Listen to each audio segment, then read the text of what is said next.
مسلم شریف کی روایت میں آیا ہے اور ترمذی میں اور حضرت فضالہ رضی اللہ عنہ کی روایت میں، یہ بھیا ہمیں نہ لکھ کے بھیجا کرے، ٹھیک ہے نا؟ اس سے سوائے اس کے کچھ نہیں ہوتا کہ ہم اسے پڑھ کے فوری طور پر یہ حدیثیں ہم نے پڑھی بھی ہیں، پڑھائی بھی، ہم کئی بار عرض کر چکے ہیں کہ ہمارا کوئی تعلق اہل حدیث سے نہیں ہے، پکے ٹھیٹ حنفی، پکے ٹھیٹ حنفی، پکے ٹھیٹ حنفی۔ ہمیں نہیں سمجھ میں آتی امت میں جو 1500 سال سے ہمارے بزرگوں نے دین کو سمجھا ہے، آخر اس کو چھوڑ کے اب نئی نئی باتیں اور نئے نئے فرقے بنانے کی ضرورت تمہیں کیا پڑی ہے؟ اور کوئی کام نہیں رہ گیا۔ حدیث میں آیا ہے، حدیث میں تمہیں کیا پتا حدیث میں کیا ہے؟ کہ ہم حدیثیں پڑھنا شروع کر دیں تاکہ گمراہ ہو جائیں ولیعاذ باللہ؟ حدیث میں آیا ہے، حدیث میں تمہیں کیا پتا حدیث میں کیا ہے؟ کہ ہم حدیثیں پڑھنا شروع کر دیں تاکہ گمراہ ہو جائیں ولیعاذ باللہ؟ حدیث میں آیا ہے، حدیث میں تمہیں کیا پتا حدیث میں کیا ہے؟ کہ ہم حدیثیں پڑھنا شروع کر دیں تاکہ گمراہ ہو جائیں ولیعاذ باللہ؟ ہم صاف لفظوں میں کہتے ہیں جو آدمی بغیر اساتذہ کے حدیث پڑھتا ہے وہ گمراہ ہو ہی جاتا ہے، اسی کو سے پتہ نہیں ہے کہ حدیث کا مطلب کیا۔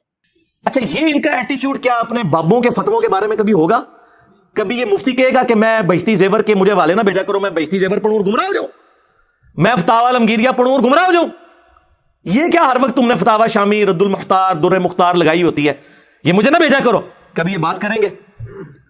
تو اس سے آپ اندازہ لگائیں کہ یہ اپنے بزرگوں کو جو رسپیکٹ دیے ہوئے ہیں نا، وہ پیغمبروں سے بڑھ کے دیے ہوئے ہیں۔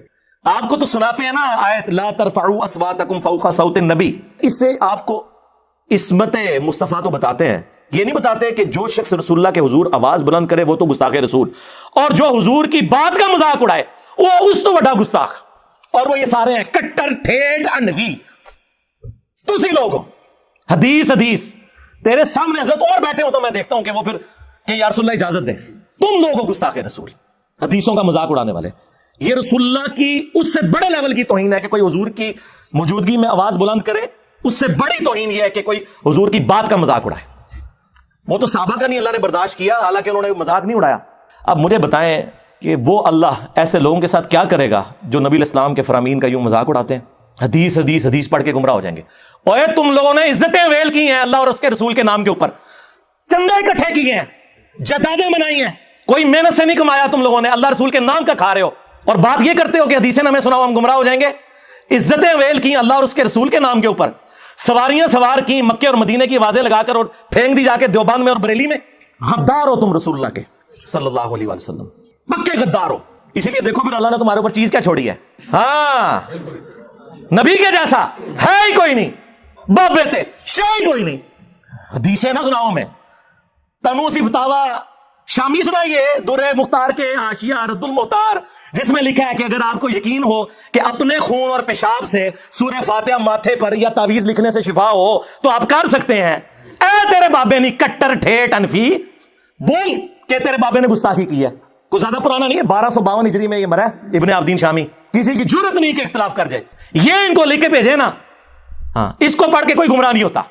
حدیث کو پڑھ کے گمراہ ہوتے ہیں اس لیے کہ حدیثیں ان کے خلاف، قرآن کے خلاف، کیونکہ یہ تو ہوئے کٹر ٹھیٹ حنفی، عزتیں ویل کر رہے ہیں اللہ اور اس کے رسول کے نام کے اوپر، چندے کھا رہے ہیں اللہ اور اس کے رسول کے نام کے اوپر عز و جل صلی اللہ علیہ وآلہ وسلم، اور توہین انہی کی کر رہے ہیں۔ تو پھر ہماری یہ ذمہ داری بنتی ہے کہ ہم ان کے جو یہ میکم نما چہرے ہیں نا، عجیب و غریب قسم کی گونے پہن کے اور بڑا اپنا روب ڈالتے ہیں، گرم تولیے ان کے منہ کے اوپر پھیریں تاکہ ان کے اصلی چہرے آپ لوگوں کو پتہ چلیں کہ یہ دشمن ہے اللہ اور اس کے رسول کے۔ ظاہر ہے وہ تو انہوں نے خود ہی بول کے کہا کہ ہم 1500 سال سے اپنے بزرگوں، اور کیڑا 1500 سال تو تھوڑے بزرگوں کا دین ہے، نہ آپ کے عقیدے قرآن سے ثابت، نہ آپ کے بخاری مسلم سے ثابت، کیڑا 1500 سال، 1100 سال کیا کرو، اور نال حدیث سنایا کرو بخاری مسلم کی کہ سب سے بہتر زمانہ میرا، پھر صحابہ کا، پھر تابعین کا، پھر تبع تابعین کا، اس کے بعد جھوٹے لوگ پیدا ہوں گے، امانت میں خیانت کریں گے اور موٹاپے کو پسند کریں گے۔ اور تسی بعد والے ہو جی پرانے بزرگوں کو نہیں مانتے، پرانوں کے تو آپ منکر ہو، تم لوگ درمیانوں کو مانتے ہو، پرانے ویسے تھے جیسا کہ ہم ہیں۔ کون سے عقیدے تمہارے قرآن و سنت سے ثابت ہے؟ میں کٹر ٹھیٹ انفی، کیڑا انفی؟ کٹر انفی دیوبندی 1866 میں دیوبند مدرسہ بنا ہے، 1500 سال نہیں سرکار، 150 سال پہلے تسی آئے ہو دنیا چ۔ اس سے پہلے دنیا کا کوئی مسلمان اپنے آپ کو دیوبندی نہیں کہتا تھا، اور 1904 کے اندر اعلیٰ حضرت نے بنایا منزل اسلام بریلی کا مدرسہ۔ اس سے پہلے دنیا کا کوئی مسلمان اپنے آپ کو بریلی نہیں کہتا تھا۔ کہانی بند کرو، اور پھر آپ ہیں کٹر ٹھیٹ حنفی۔ کیڑے حنفی ہو؟ المحنت والے یا اسام الرحمن والے؟ آیا نا داڑ تھلے ہوں تو یہ دونوں حنفی ہیں جی۔ اے ہوں دسنا ہے کہ وچ الالی حنفی کیڑا ہے؟ الالی یعنی وہ میں روحانی طور پر ہی بات کر رہا ہوں، وہ دوسرا آؤٹ آف ویڈ لاک کی طرف نہ چلے جائیے گا، ٹھیک ہے؟ اور کوئی فروئی اختلاف نہیں، سرکار زمین آسمان کا فرق ہے، ایک دوسرے کی تکفیر ہے۔ تو کون سا کٹر ٹھیٹ حنفی ہے کہ جو کروڑوں بریلویوں کو کافر اور مشرک سمجھتے ہیں؟ یا تو وہ کٹر ٹھیٹ حنفی ہے جو کروڑوں دیوبندیوں کو گستاخ رسول سمجھتے ہیں، یعنی کافر ہی ہو گئے نا. تو یہ جناب اپنے بزرگوں کے بارے میں کبھی یہ جملے نہیں بولیں گے کہ ہمیں حدیثیں نہ بتائیں. اللہ کے نبی علیہ السلام یار تمہارے بابے تو نہیں چھوڑ کے گئے. ہاں بخاری مسلم دونوں میں ہے. نبی علیہ السلام ہر خطبے سے پہلے کہتے تھے اما بعد فإن خیر الحدیث کتاب اللہ وخیر الہدی ہدی محمد صلی اللہ علیہ وآلہ وسلم وشر الامور محدثاتها وکل محدثۃ بدعہ وکل بدعۃ ضلالہ وکل ضلالۃ فی النار. کچھ الفاظ ترمذی کے اور نسائی کے بھی ہیں. آگاہ ہو جاؤ سب سے بہترین کلام اللہ کی کتاب ہے اور سب سے ہدایت یافتہ راستہ محمد صلی اللہ علیہ وآلہ وسلم کا ہے. بدترین کام وہ ہیں جو دین میں نئے جاری کیے جائیں اور وہ کام بدعتیں ہیں. تمام بدعتیں گمراہیاں ہیں اور تمام گمراہیاں جہنم میں لے جانے والی ہیں والعیاذ باللہ تعالی. اور یہ کہہ رہے کہ جی حدیثیں پڑھ کے گمراہ ہوں گے. نبی علیہ السلام تو ہمیں یہی کہہ کے گئے. صحیح مسلم میں حجۃ الوداع کا خطبہ نکال کے دیکھیں. نبی علیہ السلام نے فرمایا میں اپنے باتوں میں وہ چیز چھوڑ کر جا رہا ہوں جسے مضبوطی سے پکڑ لو گے کبھی گمراہ نہیں ہوگے. وہ اللہ کی کتاب ہے. مسلم شریف میں صرف کتاب اللہ کا ذکر ہے.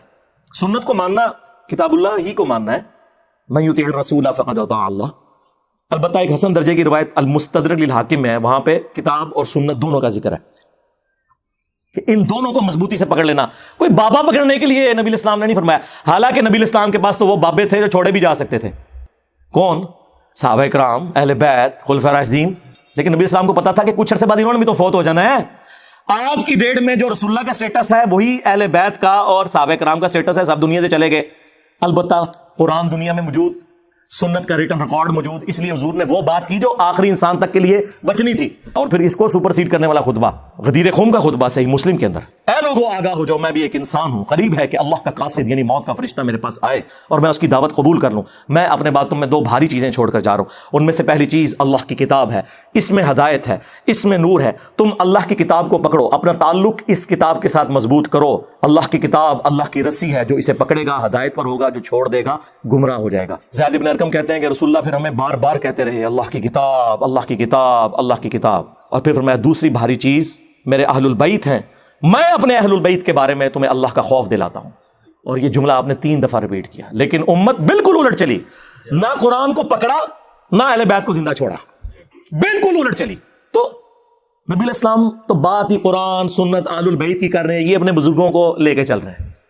ان لوگوں کا کیا لینا دینا میرے بھائی؟ نہ انہوں نے قرآن پڑھا صحیح طریقے سے, نہ اگر پڑھا تو پھر اس کے ساتھ یہ غداری کی ہے کہ کہہ رہے ہیں ڈائریکٹ پڑھو. یار یہ غداری تو کوئی فزکس کا پروفیسر اپنی کتاب کے ساتھ نہیں کرتا. آج تک کسی فزکس کے پروفیسر کو سنا ہے کہ آئنسٹائن کی تھیوری آف ریلیٹیوٹی نہ پڑھنا گمراہ ہو جاؤ گے, یا کوئی انگلش کا پروفیسر کہے کہ آکسفورڈ کی ڈکشنری نہ پڑھنا گمراہ ہو جاؤ گے. اس سے بڑھ کر میں میکینیکل انجینئرنگ میں نے کی ہوئی ہے, جب کبھی بھی بڑے مجمع میں نے اپنی کلاس کے اندر ٹیچر کی غلطی نکالی نا کتاب سے, تو اس نے ہمیشہ کہا تھینک یو. مولوی کی آپ غلطی نکالو گے نا تھینک یو.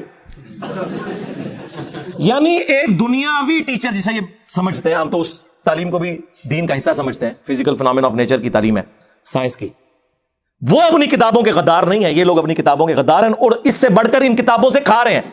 انہی ناموں کے اوپر انہوں نے عزتیں ویل کی ہیں. اتنی بے ایمانی اس طرح کون کرتا ہے؟ یہ لوگ کرتے ہیں.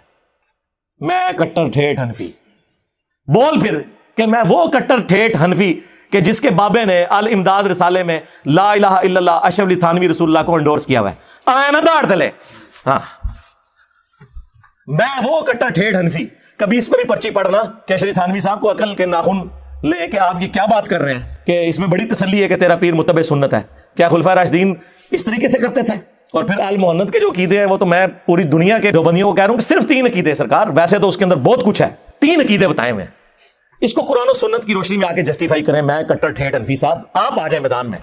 پہلا عقیدہ لکھا ہوا ہے کہ ہم بزرگوں کی قبروں اور سینوں سے فیض لینے کے قائل ہیں, نچوڑنے کے, ٹیکا لگا کے نہیں. وہ نے کہا نہیں, اس طریقے پر جو خواص کو معلوم ہے, نہ کہ اس طریقے پہ جو عوام میں رائج ہے. اور پھر میں نے بتایا ان کے خواص کیا کچھ کرتے رہے قبروں سے. اربعہ ثلاثہ میں اشرف تھانوی صاحب نے لکھا ہے قاسم نوتوی مرنے کے 6 سال کے بعد قبر سے نکل کر, خواب میں نہیں بیداری میں, دیوبند کے 2 مولویوں کی صلح کروا کے واپس چلا گیا قبر کے اندر. یہ خواص کا طریقہ ہے. عام بندے تو بھی کیا گزرا. اور بڑے ان کے اس طرح کے قبر پرستی کے واقعات ہیں, وہ میں نے پورا ریسرچ پیپر نمبر 6 لکھا ہے, قبروں سے فیض کے عقیدے کا تحقیقی جائزہ. پھر دوسرا انہوں نے لکھا ہے کہ ہم رسول اللہ کی قبر کو اللہ کے عرش, کرسی اور کعبہ شریف سے افضل مانتے ہیں. ایک کیڑی آیت ہے, کیڑی حدیث ہے. اور پھر تیسرا عقیدہ بتایا تھا کہ ہم رسول اللہ کی قبر مبارک میں جو حیات ہے اسے دنیا کی سی مانتے ہیں. دنیا کی سی حیات مبارکہ تو ہم بھی مانتے ہیں, اعلیٰ ترین برزخی حیات ہے, اس میں تو کوئی شک ہی نہیں, جس میں مبارک بھی سلامت ہے, اس پہ تو میری کئی ایک ویڈیوز ریکارڈڈ ہے. یہ دنیا کی سیکھ ہے. اور پھر وہ کہتے ہیں جناب کہ وہ جی یہ تو سیوطی نے لکھا ہے. او بھائی سانو کی دی تو حوصلہ دو. ہم جب قرآن و سنت کے دلائل کی روشنی میں حضرت معاویہ رضی اللہ تعالیٰ عنہ، حضرت مغیرہ ابن شعبہ رضی اللہ تعالیٰ عنہ، حضرت عمر بن عاص رضی اللہ تعالیٰ عنہ سے اختلاف رکھ سکتے ہیں تو تواڈے امام تے شے کوئی نہیں. سیوطی نے لکھا. سیوطی کون سا پرانا ہے یار؟ 500 سال پہلے ہوا. 500 سال بعد میں بھی سیوطی بنا ہوں گا. میں تو ہوں نہیں بن گیا تھے. ہاں سیوطی نے اتنا مجمع ویکھیا ہونا ہے. چھڈ دیو انج کوئی پڑھدا ہے. کوئی علمی گل کرو. تے کٹر ٹھیٹ انفی صاحب میرے خیال ہے اتنی خوراک کافی ہے تواڈے واسطے. ویسے تو تمہیں پتہ ہے میرا تو فیوریٹ ٹاپک ہے.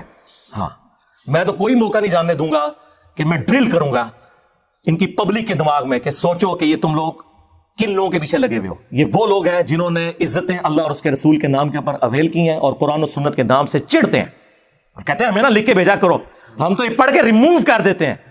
ہم 1500 سال بعد اب تم لوگ بتاؤ گے ہمیں ہم اپنے بزرگوں کا دین چھوڑ دیں. اچھا انہوں نے پتا ہے کہ قرآن دی جڑے پڑھتا ہے نا انہوں نے بابے مبارک ہو جاتا جاؤ. ہاں انہوں نے پتا ہے.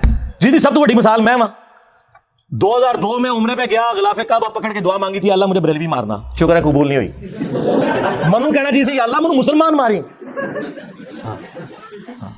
اور یہ میں آپ کو وثوق سے کہتا ہوں اگر آپ مخلص ہیں نا سرکار آپ ہدایت کے مخالف راستے پہ بھی چل پڑے نا اخلاص کے ساتھ اللہ تعالیٰ کان سے پکڑ کے آپ کو سیدھے راستے پہ چلا دے گا. اور اگر آپ بے ایمانی پہ اترے ہوئے ہیں سرکار تو آپ رسول اللہ کے چچا بھی ہو نا ابو لہب ہاشمی بھی ہو تو مر جائیں گے آرام موت. اور قرآن میں قیامت تک بددعائیں پڑی جائیں گی ان پر. تبت یدا ابی لہب وتب. یہ بات ہے.